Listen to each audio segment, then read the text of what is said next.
Okay, there we go. Hi, Matt. Thanks for helping with my project. Could you say a little bit about yourself? I am a 3-year veteran, if that's the right word, engineer at Intel, working on the floor as a factory engineer. That's basically a process engineer for dielectric surface prep and laser drilling. And how did you get into that? I used to be a medical x-ray tech. That fell through. I went back to school to get a technical degree, so it was a little more competitive and harder to get into. I ended up, because of my experience as a medical x-ray tech, I got experience with a semiconductor group, and that experience led to Intel.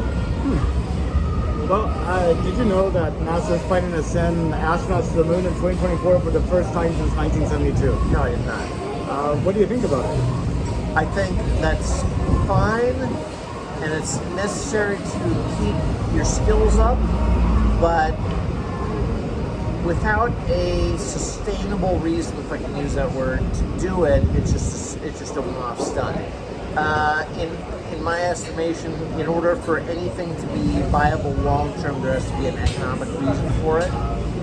So if they go up there with the intent of starting like moon mining, that's one thing. Or deuterium mining. That's something, if you like believe in fusion power or something like that, that can be highly worthwhile.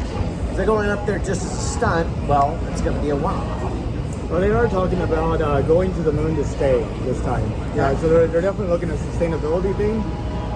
But in terms of that economic reason, I mean, I think until people actually see it there, it'd just be all theoretical. Has to be some kind of manufacturing reason. They can want to have a sustainable colony there as like a research project as much as they want. But I mean, even we were just talking about, was it biosphere or whatever? Even that was a short-term project because there's no economic reason to sustain it. You need some way to generate revenue off the project or something. And ultimately, what generates revenue is what people are interested in. Yeah. If people were interested in exploration and development and science, it would be self-generating in a way. I don't think that's for the average person. That's enough of a reason. I think there would be a certain segment of the population that might be interested in space tourism, and that would generate some amount of sustainable revenue. But I think it usually has to be more along the lines of manufacturing. I just think about like sports. I mean, can you imagine paying these people to engage in physical activities, traveling all around the world, and they become multi-millionaires? Well, yeah, but it's the cost of people watching sports, which sustains the whole industry, professional sports, is very low on a per-person basis. How much money does it cost you to go to a sports bar or something like that, or watch it at home? Just dollars, tens of dollars.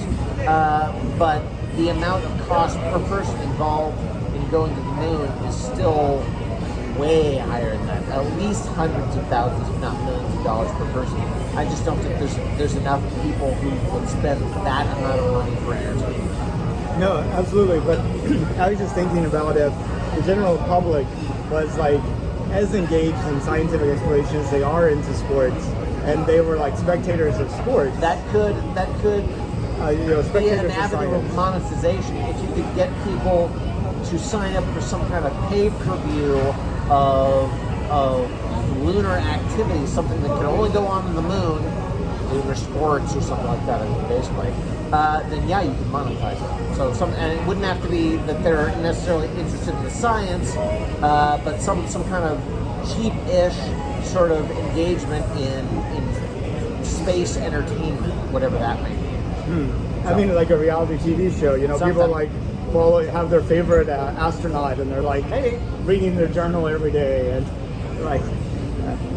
Some people will say that will cheapen the endeavor, but I don't know. I always said that the hallmark of the maturity of a technology is when it becomes so commonplace that the hoi polloi engage in it. That we will know that we have arrived as spacefaring people when we have space truckers. Space truckers? Space truckers. That's awesome. Yeah. And space baristas and space janitors. Exactly. Somebody to clean out your People capsule. who people who have no idea how the technology works, they wouldn't know how to repair it because that's not their job. They're there to like haul supplies or fill your order, hospitality, something like that. But they work in space because that's where they work. When it becomes commonplace and it's not something where there's like, how many astronauts have set foot on the moon? Like 20 or something? 17, 12, even less than I thought. Even fewer than I thought. So that's a very rarefied sort of thing. When you have some kind of economy of scale that kicks in, that's when you're really talking about money. Now, one of the challenges with space travel has been, we build a vehicle that costs about the same amount as the 747, but we use it one time, and then you have to rebuild it. And if you had a 100% reusable vehicle and you could just have like airplane-like type of operations, that would completely I know SpaceX has been a lot into that, and it has lowered the costs, which is really about the only lowering of costs that there's been in decades. Still, I think fundamentally there's a physical limit to how much you can reuse because the amount of energies involved are so stressful on the materials that you just simply can't reuse them past a certain point. So that's in the right direction, but be realistic, there's a limit to that. But even if you reuse the vehicle like only once, right? Even that would half your costs. Well, maybe we just put in a safety factor refurbishment or whatever and say a third or something. And if you reused it like 4 times, then you could. So you may not need it for it to be 100% reusable to completely change things. But I was wondering what you think about Starship and what they're doing in Boca Chica, Texas, building the huge reusable spacecraft. If it's basically in the same line as what SpaceX is doing for reusable, it's all good. I assume they're not going to be persuaded to do things based on politics or extraneous sort of considerations. They're based on cost and whether it makes economic sense. And if they're doing it, then I assume it makes sense. So good for them. Yeah, and also, SpaceX is really driven by Elon Musk's vision of making humanity multi-planetary. Yeah. And what do you think about that concept? The fact that we ought to get off the planet. Well, not get off the planet, but be on multiple planets. I think that's right. Yeah. I think like everything that's going to be a double-edged sword, there are definite benefits to it, but there are drawbacks too, because if you watch certain sci-fi, like The Expanse, for instance, that's a very realistic, I feel, depiction of what's going to happen. The longer populations are separate, especially by those kind of distances, where it's not easy to commute, they're going to become different people. There's going to eventually, maybe quicker than you want, there's going to end up being biological differences from the differences in gravity and stuff like that, and they're going to have different ethics. And that may lead to conflict. So, everything is a double-edged sword. I don't know what to say. Absolutely. I read, H.G. Wells' War of the Worlds, and I'm reading about these Martians. I'm like, those are humans. They are. They're humans that went and colonized Mars. If you think about like more extreme exoplanet conditions, even interstellar, eventually, if science progresses where genetic engineering is a lot easier, people will probably start altering themselves to more easily fit in on these planets. And even if they don't, being separate in a different environment with different conditions will alter them genetically over centuries, thousands of years. They will become different species. So that's just how things happen. We had that book, 1984, which talked about a completely planned society where people are actually from birth kind of destined to particular professions and all that good stuff. You almost imagine, like from a genetic standpoint, this actually taking a step further, where you actually genetically engineer people that are particularly adapt to certain functions. Yeah, well, that goes back. We were talking about Gattaca early. That's like what that is, and I don't think people have the wisdom to plan for that. I think genetics is a predisposition to certain things. Is one contributing factor. And people tend to get locked into their sort of classes. and they feel that they're superior inherently because of their genetics, and that's not true. They become slothful, sort of.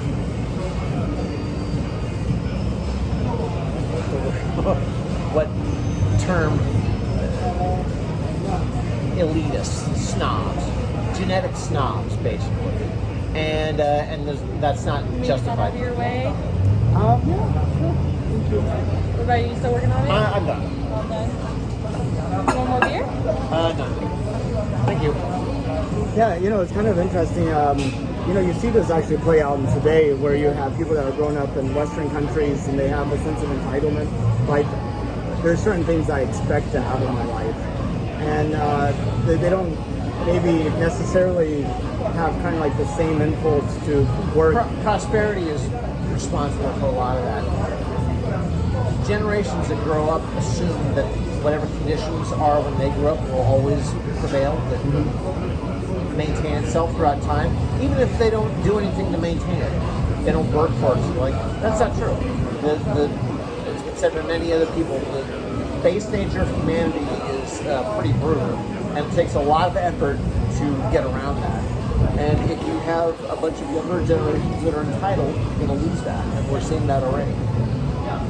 Yeah, absolutely. I mean, you see people that come from places where they're not as prosperous, and then they get dropped into one of these Western societies, and they really bloom because they're like, the world doesn't owe them anything, but they're willing to work for whatever. Chinese have a much more serious work ethic, for instance, than we do. There's pluses and minuses of that, but they're serious. They're more serious than we are, so they're tending to succeed. That. Do you think that's a threat? Yeah, absolutely. Because although they are more serious about what they're doing is not necessarily very moral. There are all sorts of troubling things about, concentration camps, forced sterilization, organ harvesting, and all sorts of really weird shit going on over in China. And they put up or support that because they're at base very authoritarian. They're serious, but they're serious authoritarian, which is very troubling. Right. I mean, humans in of themselves may not be valued. Of course, some could argue that in the capitalist system, they're also not valued as well. That they're seen as more or less means to an end as opposed to. Well, that depends on how high you go. I find that ethos, that belief, is more prevalent the higher you go. People who have a 30,000-foot view of society tend not to commiserate or empathize with the people down at the bottom. The common people are still just fine. I think the people who are having conversations, going out to bars or whatever, that's great. It's the elites that we have a problem with. Right, they think that somehow their life and everything is different.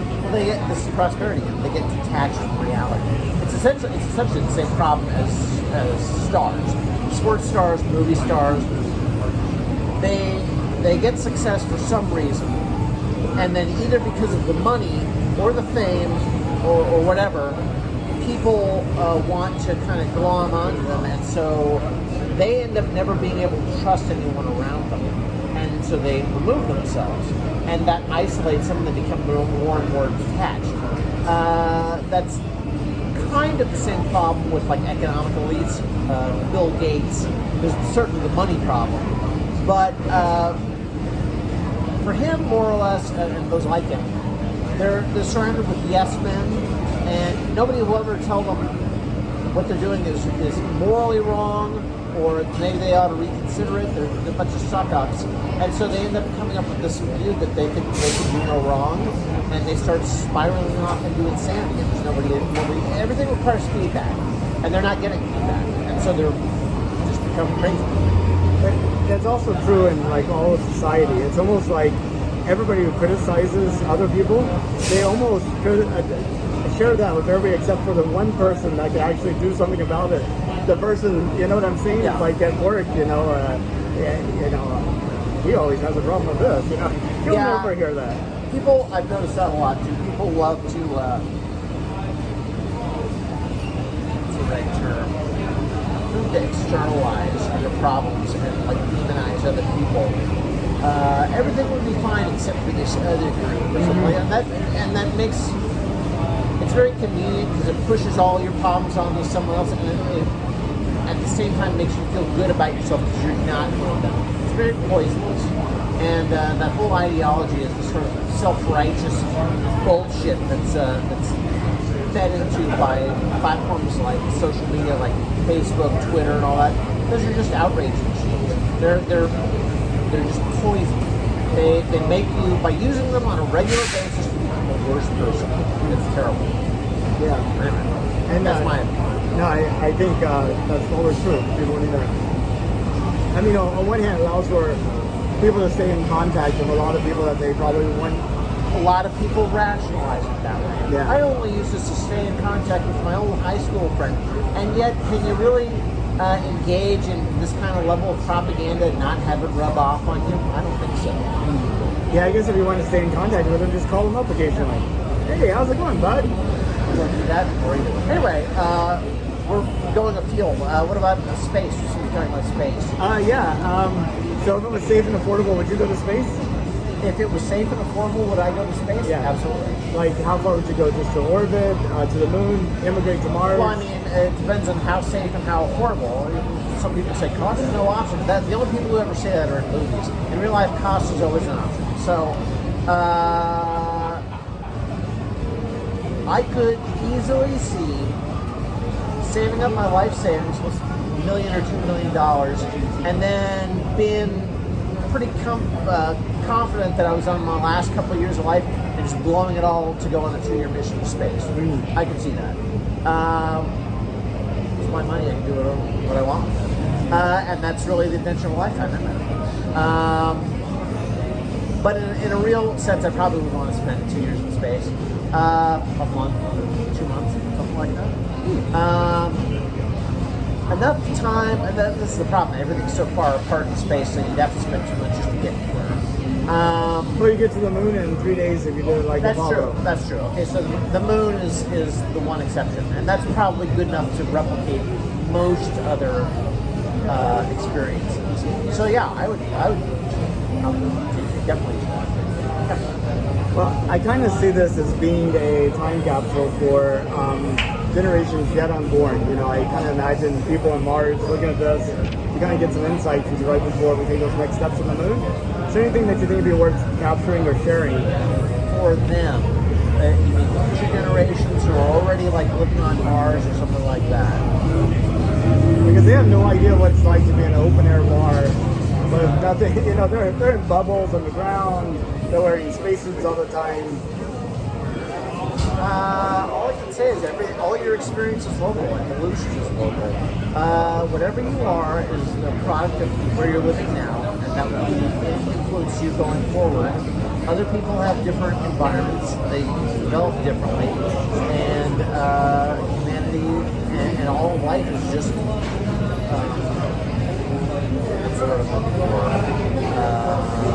bound to be separated, to be diverging into all the nooks and crannies in life. And so, you know, you're not always going to find common ground because people are different.